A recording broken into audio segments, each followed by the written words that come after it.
Rising Rajasthan summit 2024, CM Bhajanlal Sharma करेंगे road show. Deputy CM दिया कुमारी भी साथ रहेंगी इस रोड शो में। जर्मनी और यूके में सीएम भजनलाल शर्मा राइजिंग राजस्थान को लेकर रोड शो करने वाले हैं। 13 अक्टूबर को जर्मनी के लिए सीएम रवाना होंगे और फिर 14 और 15 अक्टूबर को जर्मनी में रोड शो होगा। फिर 16 से 19 अक्टूबर को यूके में रोड शो किया जाएगा। पधारो मारे देश की तर्ज पर निवेशकों को आमंत्रित करेंगे सीएम। 19 अक्टूबर को यूके से रवाना होंगे सीएम।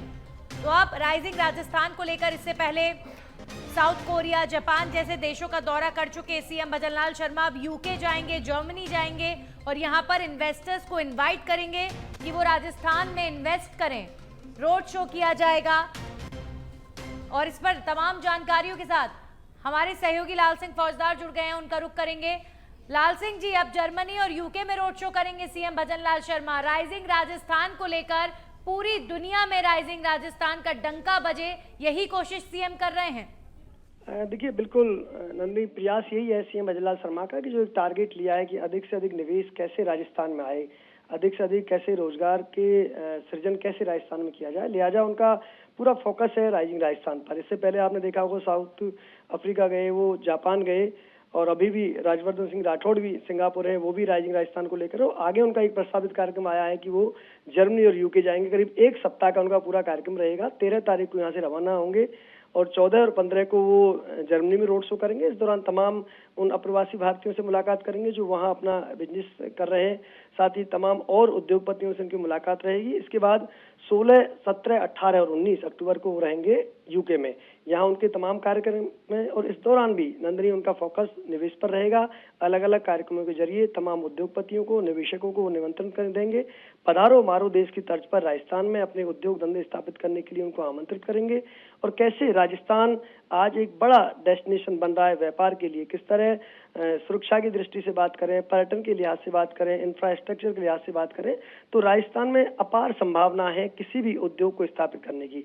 लिहाजा इन तमाम राजस्थान की खूबियों को बताते हुए पधारो मारो तर्ज की आधार पर सीएम भजनलाल शर्मा तमाम उद्योगपतियों को आमंत्रित करेंगे और 19 तारीख को उनका वापसी का कार्यक्रम है। और देखिए, इसके साथ ही नंदनी, जिलों पर भी, अब जिलों में भी अलग अलग जिला स्तर पर राइजिंग राजस्थान हो रहे हैं।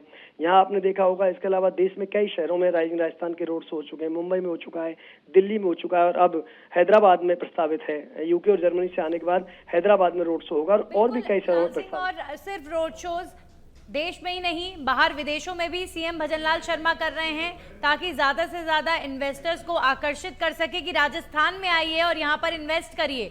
शुक्रिया तमाम जानकारियों के लिए। तो मुख्यमंत्री भजनलाल शर्मा जाएंगे जर्मनी और यूके और राइजिंग राजस्थान को लेकर यहां पर रोड शो करेंगे।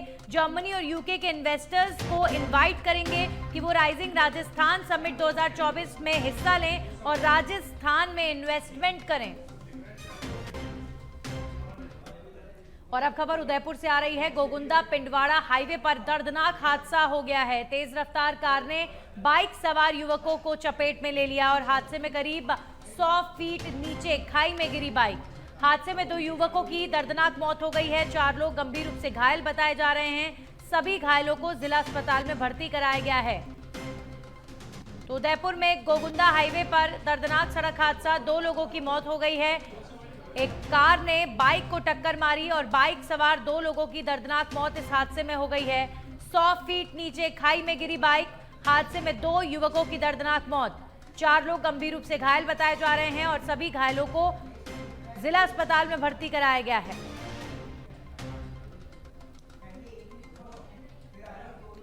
वहीं उदयपुर से एक और बड़ी खबर का रुख करेंगे। गोगुंदा में आदमखोर पैंथर का आतंक लगातार जारी है। वाइल्ड लाइफ वार्डन पवन कुमार उपाध्याय के निर्देश पर दूसरे चरण के अधिकारी अब गोगुंदा पहुंचे हैं और APCCF Rajesh Gupta, Ranthambore field director Anoop KR और भरतपुर डीएफओ मानस सिंह गोगुंदा पहुंचे हैं। पहले चरण के अधिकारियों की चर्चा, पैंथर को पकड़ने की बनाई जाएगी आगे की रणनीति। और गोगुंदा में 28 दिन में आदमखोर लेपर्ड का जो आतंक है वो लगातार बना हुआ है। 9 लोगों को ये आदमखोर लेपर्ड अपना शिकार अब तक बना चुका है। लेपर्ड को पकड़ने की अब रणनीति में बदलाव किया जा रहा है और एक नई टीम गोगुंदा जा रही है जहां इस लेपर्ड की धरपकड़ के लिए प्रयास किए जाएंगे। पैंथर को पकड़ने की रणनीति आगे की अब बनाई जाएगी। उदयपुर में आदमखोर पैंथर की मूवमेंट से एक तरफ जहां लोगों में दहशत,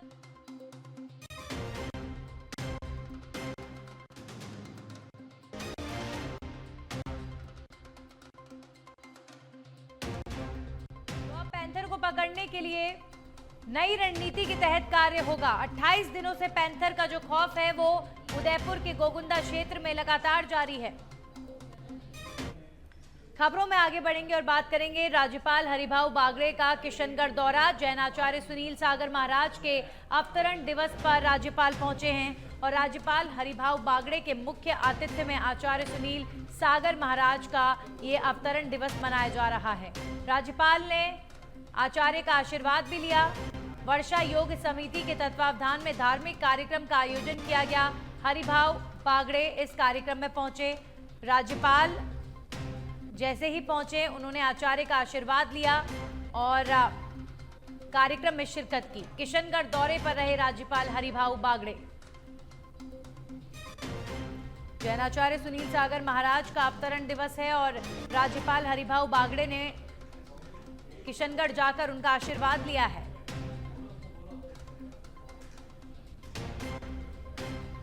तो सुनील सागर महाराज के अवतरण दिवस के उपलक्ष्य में कार्यक्रम का आयोजन किया गया जिसमें राज्यपाल हरिभाऊ बागड़े पहुंचे मुख्य अतिथि के तौर पर और आचार्य का आशीर्वाद हरिभाऊ बागड़े ने लिया है। जैन आचार्य सुनील सागर महाराज का आज अवतरण दिवस है तो अजमेर के किशनगढ़ पहुंचे राज्यपाल।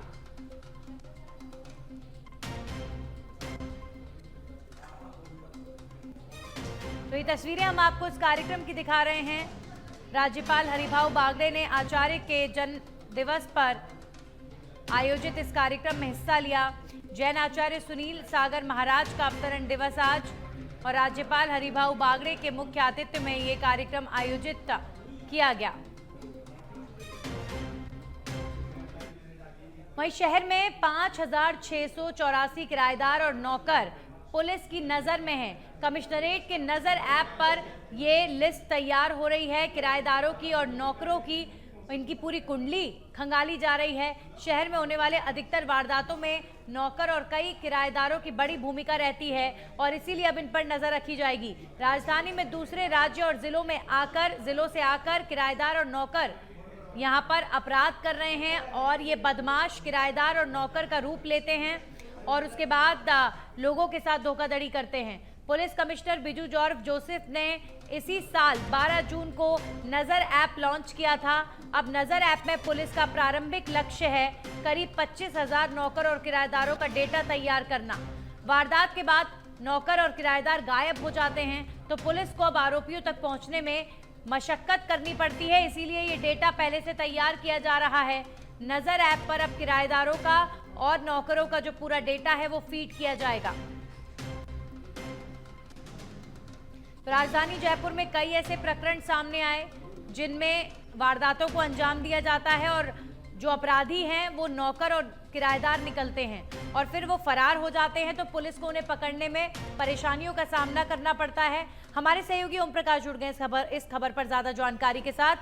अब ओम प्रकाश, कुल मिलाकर कहा जा सकता है कि पहले से ही पुलिस के पास नौकरों का, किराएदारों का डेटा होगा ताकि अगर कहीं पर कोई वारदात हो जाती है तो पुलिस को अपराधी को पकड़ने में समय न लगे। क्या जानकारी? जी देखिए, निश्चित रूप से जो पुलिस ने नजर लॉन्च की है आमजन के लिए, तो अब आमजन द्वारा जो भी उनके वहाँ नौकर और किराएदार है पुलिस थानों में जाने की जरूरत नहीं पड़ती और वह खुद ही उस ऐप के जरिए उनकी नौकरों और किराएदारों की जानकारी उसमें अपलोड कर रहे हैं। करीब 5,000 से ज्यादा नौकर और किराएदारों का पूरा डाटा पुलिस के पास में पहुंच चुका है और पुलिस इन पर लगातार निगरानी भी कर रही है और कई दफा ऐसी घटनाएं हुई हैं। जैसे अभी पिछले दिनों मालवीय नगर में एक महिला की हत्या कर दी थी तो उसमें जो किराएदार था उसी का नाम आया था और वह फरार हो गया था, तो पुलिस को उसको ढूंढने में काफी परेशानी हुई थी। अब ऐसे अपराधियों को जल्दी ही पुलिस गिरफ्तार कर लेगी क्योंकि उनके ठिकानों का और भी जो जानकारी है वो पुलिस के पास में मौजूद रहेगी, तो पुलिस को इससे अपराधियों को पकड़ने में आसानी होगी। इससे कहीं ना कहीं क्राइम पर भी अंकुश लगेगा। जी बिल्कुल ओम प्रकाश, अब कहीं ना कहीं लोगों के लिए भी बड़ी सहूलियत होगी कि उन्हें थाने जाने की ज़रूरत नहीं है अपने किराएदारों का रजिस्ट्रेशन कराने के लिए या नौकरों का रजिस्ट्रेशन कराने के लिए। शुक्रिया तमाम जानकारियों के लिए। नज़र ऐप के माध्यम से आप सारी इन्फॉर्मेशन नज़र ऐप पर दे सकते हैं। ये पुलिस के लिए भी सहूलियत भरा होगा और आपके लिए भी। वहीं अब खबर दौसा से आ रही है, जहां पर एसबीआई बैंक की मुख्य शाखा के एटीएम की फॉल सीलिंग गिरी। अचानक फॉल सीलिंग गिरने से एटीएम में मौजूद उपभोक्ता घायल हो गया है। फॉल सीलिंग गिरने से करीब 4 लोग घायल बताए जा रहे हैं। लालसोट रोड पर नेहरू गार्डन के सामने एसबीआई बैंक एटीएम की ये घटना बताई जा रही है। तो एटीएम में मौजूद करीब 2 उपभोक्ता फॉल सीलिंग गिरने से घायल हो गए हैं। एटीएम में लोग पैसे निकलवाने के लिए गए थे, लेकिन अचानक से एटीएम की फॉल सीलिंग गिरी। सीधे तौर पर यह बड़ी लापरवाही है और फॉल सीलिंग गिरने के चलते कई लोग घायल हो गए हैं। लालसोट रोड पर नेहरू गार्डन के सामने एसबीआई बैंक के एटीएम की यह घटना बताई जा रही है।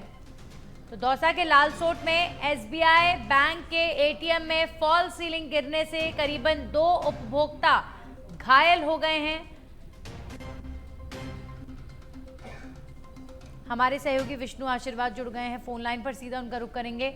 विष्णु, कैसे हुआ यह हादसा? क्या बैंक के जो कर्मचारी हैं, प्रशासन है बैंक का, उन्हें नहीं पता था कि फॉल सीलिंग जर्जर है, लापरवाही बरती गई?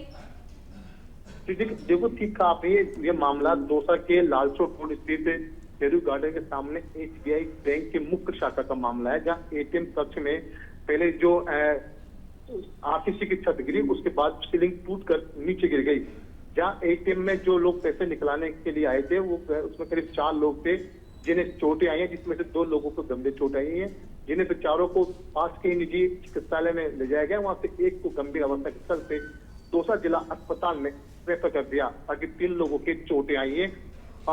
जिससे जो इतना भी लोग बताए जा रहे हैं कि जब वो सीलिंग टूटी तो वो जो एटीएम का मेन गेट था, कांच का बड़ा गेट था, वो बंद था। इसी दरमियान उनको निकालने में भी काफी परेशानी का सामना करना पड़ा। घायल होने के बाद जैसे तैसे लोगों ने उस एटीएम से उनको बाहर निकाला और पास के ही निजी चिकित्सालय में उन्हें भर्ती कराया, जहां उनका उपचार किया गया। और जिसमें से 2 लोग जो गंभीर रूप से घायल हुए, उन्हें जयपुर दौसा जिला अस्पताल में रेफर किया गया था। जी चलिए, शुक्रिया विष्णु आपका तमाम जानकारियों के लिए। तो अभी फिलहाल घायलों को हॉस्पिटल ले जाया गया। फॉल सीलिंग गिरी है, इसके पीछे कहीं ना कहीं बैंक प्रबंधन की लापरवाही जिम्मेदार। अब रुक करेंगे बड़ी खबर का। विधायक सचिन पायलट पहुंचे टोंक। पीसीसी चीफ सदस्य सईद सऊदी के घर पर सचिन पायलट पहुंचे हैं। सऊदी की माताजी के निधन पर अपनी शोक संवेदना व्यक्त करने के लिए सचिन पायलट पहुंचे। शोकाकुल परिवार से उन्होंने मुलाकात की और बड़ी संख्या में परिवार से जुड़े लोग और तमाम कांग्रेस नेता इस दौरान मौजूद रहे और टोंक के लोगों से इस दौरान सचिन पायलट ने बातचीत भी की। तो टोंक दौरे पर हैं विधायक सचिन पायलट।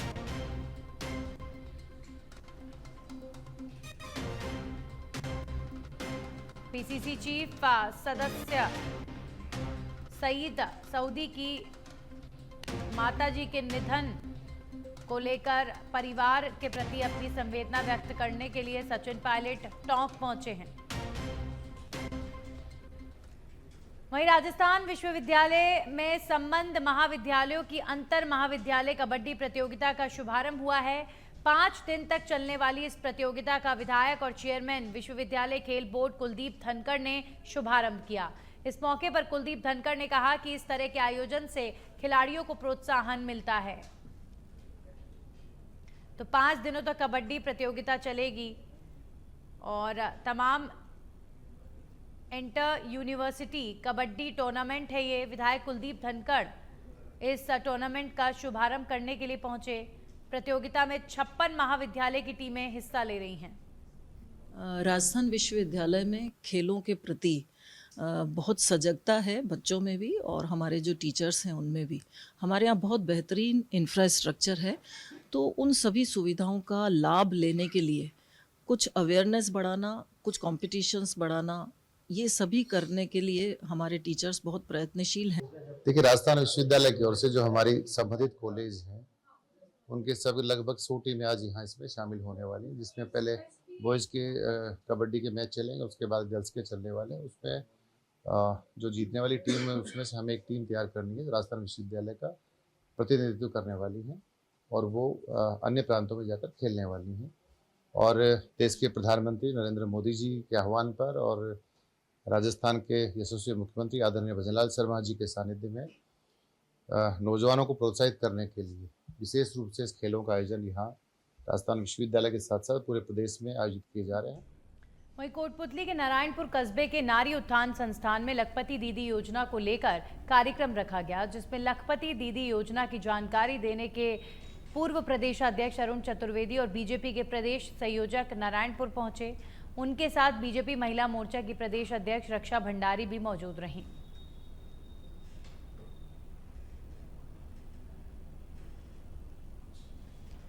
वहीं अब खबर बांसवाड़ा से है। बांसवाड़ा डूंगरपुर से सांसद राजकुमार ने आज डूंगरपुर में सर्किट हाउस में मीडिया से चर्चा की और प्रदेश की बीजेपी सरकार पर निशाना साधा। उन्होंने उदयपुर सांसद मन्नालाल रावत और टीएडी मंत्री बाबूलाल खराड़ी पर आदिवासी के इतिहास को मिटाने के आरोप लगाए।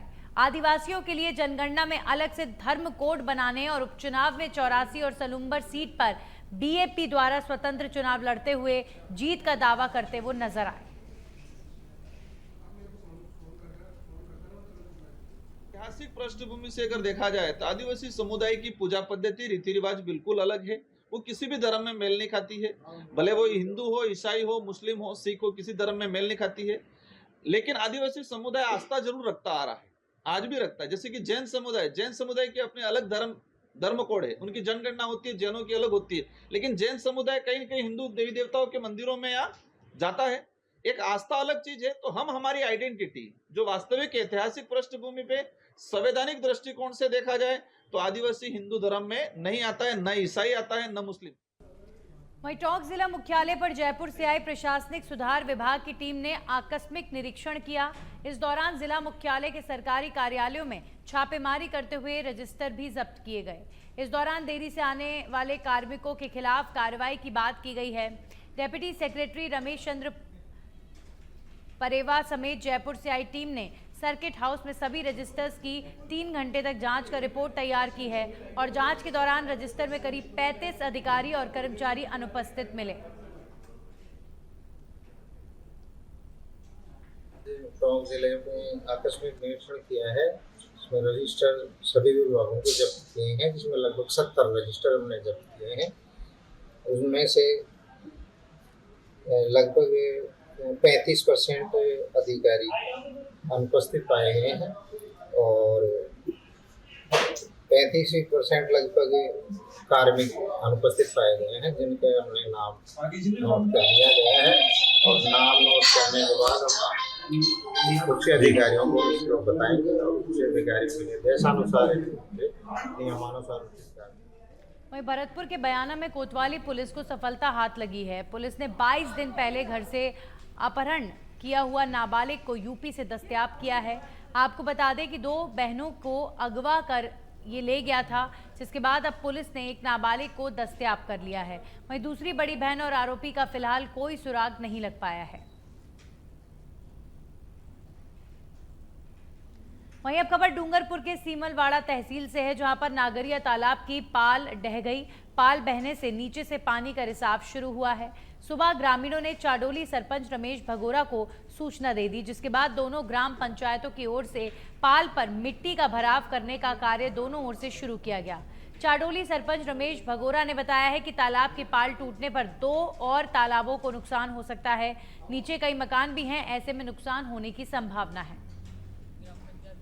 नागरिया फड़ा का तालाब टूट गया है, इसकी सूचना ग्राम पंचायत बेसरा छोटा को मिली और तत्काल हम तालाब पे पहुंचे और दोनों ग्राम पंचायत के सरपंच उस पानी को रोकने के लिए जेसीबी द्वारा कार्य शुरू करवाया। और आगे अगर ये तालाब टूटने से ग्राम पंचायत बेसरा छोटा के 2 तालाब टूटने की संभावना है और आजू बाजू घर। वहीं अब खबर 12 से है, जहां पर अटरू नगर पालिका मुख्यालय के खेड़लीगंज चौराहे पर नशे में धुत स्विफ्ट चालक ने माता के दरबार में चल रही आरती के दौरान श्रद्धालुओं को रौंद दिया। इस हादसे में दर्जन भर से ज्यादा श्रद्धालु घायल हो गए हैं, जिन्हें अटरू चिकित्सालय में भर्ती कराया गया है, जहां से एक गंभीर घायल को कोटा और एक को 12 रेफर किया गया है। घायलों में कुछ बच्चे भी बताए गए हैं जिन्हें प्राथमिक उपचार के बाद छुट्टी दे दी गई है। पुलिस ने कार को जब्त कर लिया है और पूरे मामले की जांच में जुट गई है।